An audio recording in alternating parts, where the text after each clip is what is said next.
Hello artists! For this week's art lesson, we're going to be making a snow globe still life. You get to choose what style of snow globe you would like to make, and then of course you get to choose what images you want to put inside of your snow globe. After we draw the snow globe step by step, I'll give you some ideas of how you can add different objects to the table next to your snow globe to complete the still life, and then maybe some possible suggestions of what you could put in the scene behind it, so that it looks like it's inside of a room or inside of a place in your home. For this lesson, you need a white piece of paper to draw on, a pencil for drawing, an eraser in case you make a mistake, and there definitely may be some parts where you have to erase some lines when we draw the objects on the table, so make sure you do have an eraser in front of you. If you'd like to outline your picture before we color, you need a black marker. Remember, it doesn't have to be permanent. And for coloring, some simple crayons and markers are all you need. If you want to try some colored pencils too, that's fine. So let's grab all our materials and get ready to make our snow globes. You should take your paper and turn it horizontal in front of you. That's going to give us enough room to not only make our snow globe, but also make the objects to complete the still life on the table next to it. Now, usually I draw with a marker, but today I'm also going to draw with a pencil too, just like you guys do, because there are going to be some spots where I'm going to have to erase some lines, and I can't erase a marker like I can a pencil. Now, before you begin, you have to decide what type of snow globe you want to make. Normally, there's two types. There's usually one that is rounded, completely like a globe, or one that is curved, more like a dome. Either or is perfectly fine. You just have to decide which you'd like to make. The only difference is that the shape of the actual snow globe changes. Other than that, we still have all the same steps about decorating them and designing them and putting whatever images you want inside. This sheet is on the PowerPoint attached to the lesson, so if you need to see the picture up close when you are drawing, by all means, you can have it in front of you when you are working. You could also pause the video right now if you wanted to see one up close. That's fine. So I'm going to start by making the globe one because that's probably the most popular choice. Besides choosing what snow globe I want to make, I also have to choose the spot where I want to draw it. You are going to be putting some other things in your picture to complete the still life scene. Remember, a still life is a picture that has objects that are still and not moving. So we're going to have our still life with the snow globe and other objects on a table. If you put it directly in the middle, then you're only going to have a little bit of space on the side for maybe an object, one or two. But if you move it over a little bit to the side, you'll have plenty of room to draw something else next to the snow globe. So you need to decide what's the best place for you to start. I'm going to make my snow globe over to the side. I'm going to make a little starting spot, simple as that. And I'm going to go all the way around because I'm going to make the globe type of snow globe. So I'm starting with a nice size circle. Remember, you want to be able to put a scene inside your snow globe, so you should make sure that you make the circle big enough. If it doesn't look big enough when you start, you can always erase it before we move on.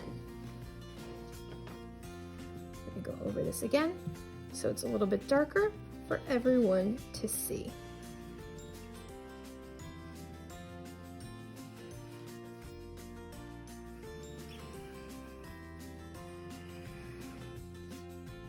There we go. All right, now that I have the globe, I have to do the base of my snow globe. So I'm gonna come below the circle and I'm gonna make two curved lines on the side, once and twice, to start the base. I'm gonna come out with two straight lines, almost on an angle. And then I'm going to curve the bottom so that it looks rounded for the bottom of the base. Now you could always add extra designs or details to your base. Maybe you want to put a little plaque. Maybe there's a little saying or a name on your snow globe. Maybe you have a snow globe that plays music and you want to make that little twisty turny knob that some snow globes have. You turn it and the music starts. That's up to you. If you weren't going to make the globe type of snow globe and you wanted to make the curved one, more like a dome, the only difference is instead of starting with a circle, you start with a arch or a curved shape. Nice and big. We curve the bottom so that it looks rounded. We come down for the base on both sides, but instead of coming out like we did for the other snow globe, I'm just gonna curve around. And of course, you can decorate and design the base of the snow globe too. Now that you have the basic shape of your snow globe drawn, you get to decide what images you want to put inside of your snow globe. So before you begin, you should think about what type of scene you want to show. Is it going to be a winter scene, maybe with a winter house or a village or a snowman or ice skating, or maybe there is a snow globe that you have in your house for a holiday or one that you have gotten from a trip, a souvenir snow globe that has maybe a scene from a city or a town or an amusement park or a beach that you visited and you'd rather show that inside your snow globe. Of course you can do that. If you have one in your own room, in your own house that you happen to love and you want to copy the image inside of your drawing, you can do that also. You just kind of have to plan out your idea before you start, and then once you have your idea, you can draw your little scene inside of your globe.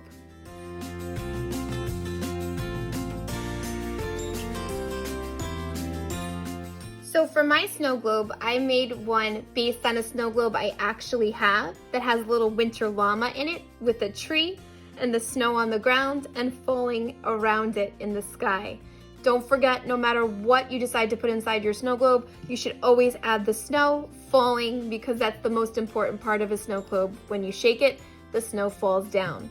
And since a snow globe is made out of glass, I like to make that little reflection triangle so that it gives the impression that there's glass in my picture. I added some designs on the base. You can do the same. Once you have your snow globe designed, now we can finish the still life by making the line for the table and adding some objects to the other side of our picture. Remember, we said before, a still life is a picture or a drawing that has objects in it that are not moving. So there's lots of possibilities of what you could put on the table next to your snow globe. So I am going to start on the side by making the table line first. And I'm going to go a little bit towards the middle of my paper, not too high, a little bit lower. The snow globe should be taller than my table line.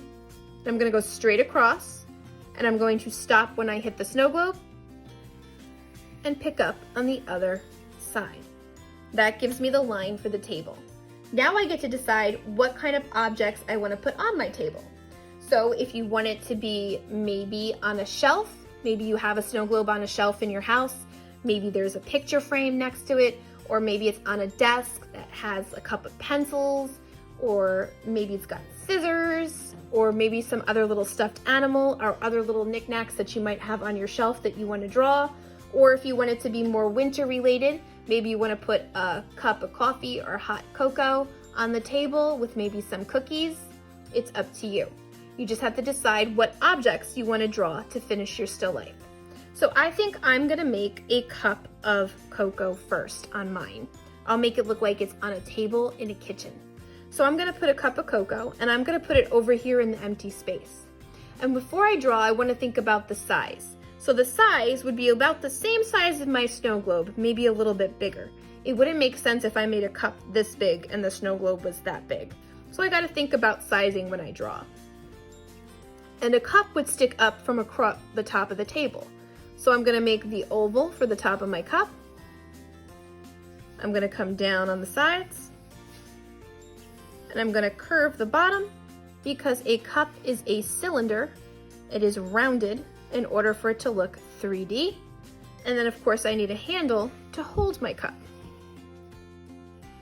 Now if you notice, when I drew my cup, I went over the table line because the cup would stick up from the top of the table, so we wouldn't see that line that's inside of the cup anymore. Remember, we don't have x-ray vision, so we can't see through things when we draw.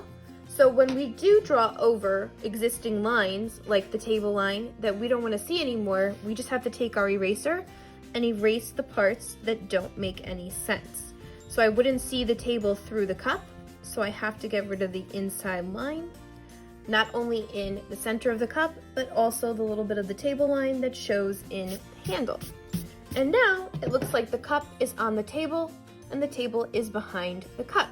So that's the correct placement. And of course, if I was gonna make this into like a cup of cocoa, I can show cocoa. Maybe there's little marshmallows floating in it. Maybe there's a spoon. And again, the spoon went over the cup line, which I don't want to see. So I would simply erase it because it doesn't belong there anymore. And now it looks more realistic. And I could also put a design on the cup.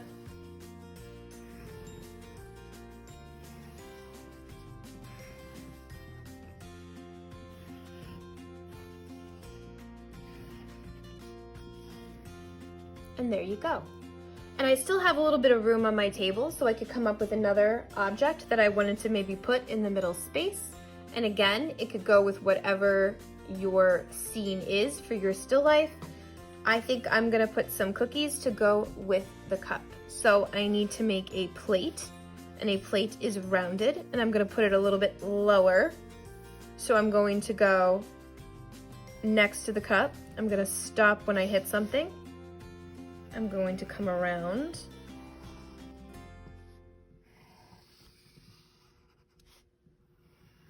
And I'm actually going to keep the circle going because I want the plate in front of the cup.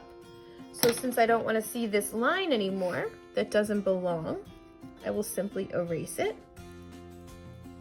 And there we go. Now the plate is in front of the cup. So I'm going to put some cookies on the plate. I'll make some chocolate chip cookies. One. Make another cookie behind it. Again, this cookie has lines that don't belong, so I will erase them. And add the chocolate chips.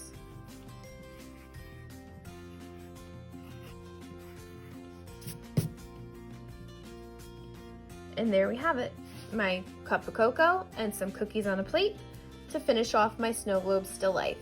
You can get as creative as you want with the objects in your still life that are next to your snow globe. Just remember to think of the size of your objects when you're drawing them and the placement. If they're supposed to be behind each other or in front of each other or next to each other, how big they would be and where they would go. And remember, you just erase any lines that you no longer want because they wouldn't make sense to see.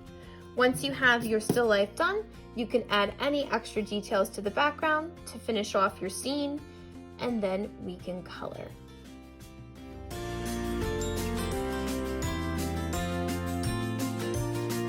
So I finished off my snow globe still life scene by making it look like it was in the kitchen room of a house. So I added a window with some curtains and a little shelf that had some cans and a bowl on it.